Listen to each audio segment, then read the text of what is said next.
49 past the hour right now. U.S. and Western officials are urging Iran to show restraint as the world awaits a response from Tehran and Hezbollah to the recent killing of top militant leaders. Meanwhile, the U.S.-based aid organization World Central Kitchen said that a Palestinian staff member was killed in Gaza. Joining us now is retired Admiral James Stavridis, former Supreme Allied Commander of NATO and an NBC News chief international analyst. Admiral, it's always great seeing you. The U.S. and Israel, also all their allies, were able to prevent large-scale devastation back in April when Iran launched that massive missile rocket and drone attack. Do you think that could happen again? I do, Jose, and the fundamental reason is that neither Iran nor Israel really wants this conflict to expand. Israel's got its hands full in Hamas and Gaza. The last thing they need is a major war up north with Hezbollah. Iran is trying to get a new president settled into office and is bleeding cash from their economy. Neither side wants this to expand. I think it'll probably stay within the bounds of what we saw last time. And the Prime Minister of Israel is addressing what his goal will be for the war with Hamas. In Time magazine, Time writes that Netanyahu, quote, insists the goal in Gaza must be a victory so decisive that when the fighting stops, Hamas can make no claim to govern in Palestinian territories or pose a threat to Israel. Do you think that's possible, Admiral?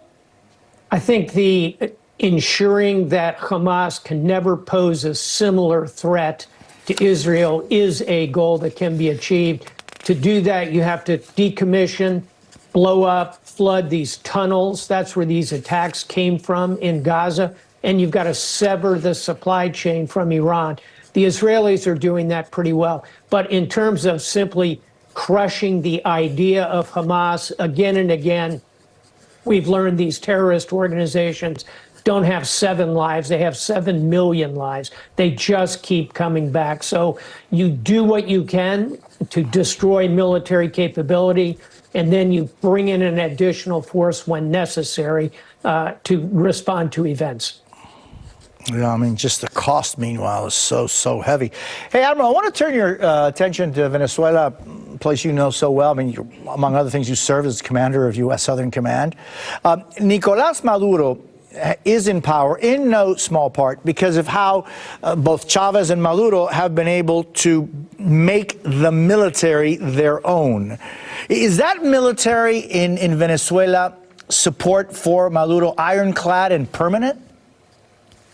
It appears to be ironclad. Whether it's permanent are two different things. And as the economy continues to go into free fall, I think over time, eventually, the resistance will be able to drive a wedge between Maduro and his military. Let's hope so. It's going to require the U.S. and other nations in the region, and here I'm referring to Mexico, Brazil, Colombia. All of them have a role to play in ensuring that Maduro does not get away with this latest election stealing, Jose.